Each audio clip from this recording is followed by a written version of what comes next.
Social media पर जैन समाज के सबसे लोकप्रिय जैन न्यूज़ चैनल बनाने वाले आप और सादा जैनियत आपके पास। फागुन शुक्ल सप्तमी है आज। हमारे 8वें तीर्थंकर का मोक्ष कल्याणक इसी कूट से गए थे हमारे 8वें तीर्थंकर चंदा प्रभु भगवान। देखिए कितनी सुंदर सीढ़ियाँ कर दी हैं, सुविधा में कर दी गई है। पहले ये बात कर लेते हैं, जैसे सोनभद्र कूट किया ना, ऐसे ही तीर्थ क्षेत्र कमेटी ने इसका रूप भी गत वर्ष में निखार दिया है। इसी कूट की अगर आप निर्मल भावों से वंदना करते ना हम, तो कहते हैं 96 लाख उपवास का फल मिलता है। और इस कूट से फागुन सप्तमी का दिन ही था वह जब हमारे 8वें तीर्थंकर चंदा प्रभु भगवान 1000 मुन्याजात मोक्ष गए थे। वैसे इस कूट से पता है कितने मोक्ष गए हैं? 984 अरब 72 करोड़ 80 लाख 84,595 महाराज भी इसी कूट से मोक्ष गए हैं। ऐसा पावन दिन है आज। और आज हम बात कर रहे हैं आपसे इसी से। अब पहुंचते हैं मध्य प्रदेश दमोह के अंदर।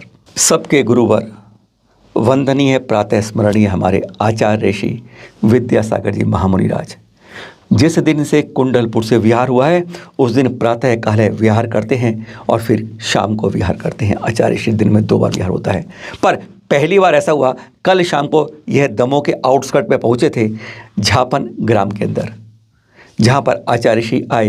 देख रहे हैं आप, कल के आपको शाम को दर्शन है। यानी जब आचार्य ऋषि होते हैं वहां पर सैकड़ों नहीं हजारों लोग दूर दूर तक आकर गाड़ियां ही गाड़ियां लग जाती हैं, बस ही बस जाते हैं दर्शन के लिए। यह दर्शन किस तरीके से स्पष्ट संकेत था कि आचार्य ऋषि का स्वास्थ्य सही नहीं है। आचार्य ऋषि सबके हृदय में समाहित होने वाले, हर के मस्तक पर रहने वाले, हर के जते हैं उनकी चरणरज हर के दिल में रहती है, मस्तक पर रहती है, अभिभूत होता है हर के उनके दर्शन। यह है आचार्य का आज सुबह का दर्शन। झापन में ही आज आचार्य हो गई, जबकि हर बार आचार्य उनकी कुछ किलोमीटर विहार की बात होती है, लेकिन आज यहीं पर आचार्य। देखिए सैकड़ों लोग उनके आचार्य में थे। छतों सपाट पटी पड़ी थी, छतें भी दूर दूर तक गाड़ियां खड़ी थी। आचार्य कहते हैं झापन के अंदर कई वर्षों बाद किसी मुनिराज का यहां विहार हुआ है। जंगल में मंगल हो रहा है यह समय।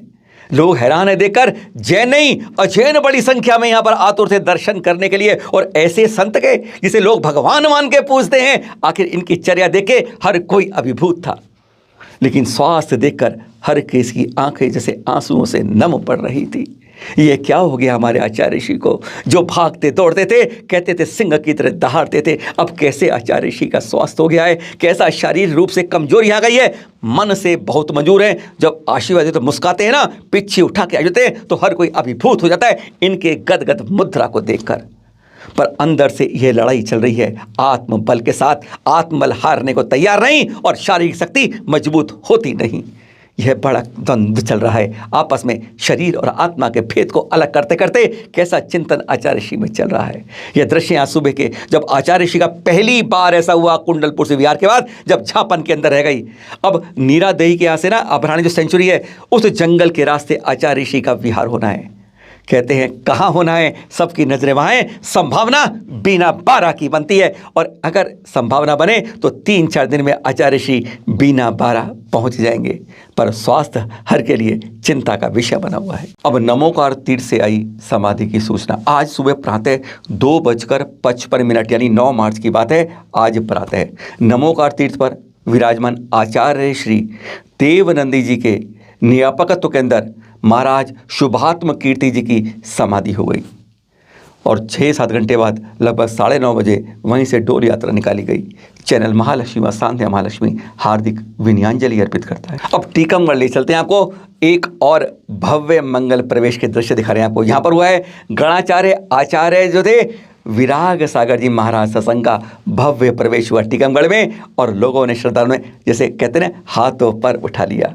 भावुक के रूप में यह दृश्य वहाँ के हैं। और फिर वहाँ पर ये प्रांगण में लगा एक भव्य समारोह के अंदर आचार्य ऋषि के, यह देखिए अगुवाई के अंदर कैसे टीकमगढ़ ने अपनी आंखें बिछा दी हैं। जगह जगह हो रहे हैं पंच कल्याणक। और आज हम बात करें, आज था ना हमारा पावन दिन था, आज हमारे 8वें तीर्थंकर का मोक्ष कल्याणक। तो इसी तरह आज मोक्ष कल्याणक बना ग्रीन पार्क दिल्ली के अंदर। इस पंच कल्याणक के अंदर आचार्य श्री सौभाग्य सागर सत्संग के सानिध्य में था।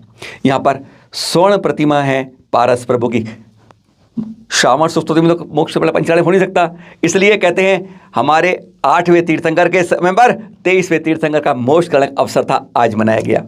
एक बिल्कुल शिखर जी के पूर्व में गए मोक्ष से और ये दक्षिण में गए। आज इनकी 16 प्रतिमा के साथ स्फुटिक प्रतिमा भी, बुढ़ाना की प्रतिमा भी और कई प्रतिमाओं का यहाँ पर पंच कल्याणक संपन्न हुए।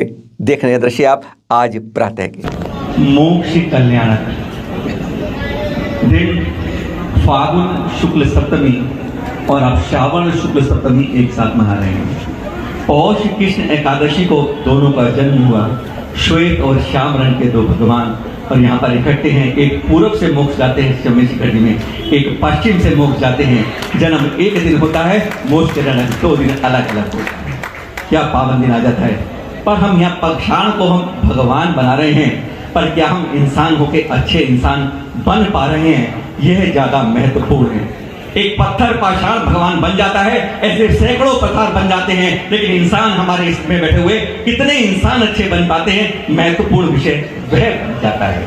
एक दीक्षा होगी आज, कहते हैं संसार से हम निकल के उस रास्ते पर जाते हैं, वही असली वास्तव में इस पंचकरण का महत्व होता है। ऐसे पाषाण मनाते जा रहे हैं, पर अपने अंदर हम कितने भगवान बैठा पा रहे हैं, अपने अंदर की आत्मा को हम कितने परमात्मा बना पा रहे हैं, हम उसकी महत्वपूर्णता को जाने तो वास्तव में मोक्ष कल्याण के साथ पंच कल्याणक महत्वपूर्ण हो जाता है। वास्तव में ग्रीन पार्क के लिए शिरोधार्य बन जाता है।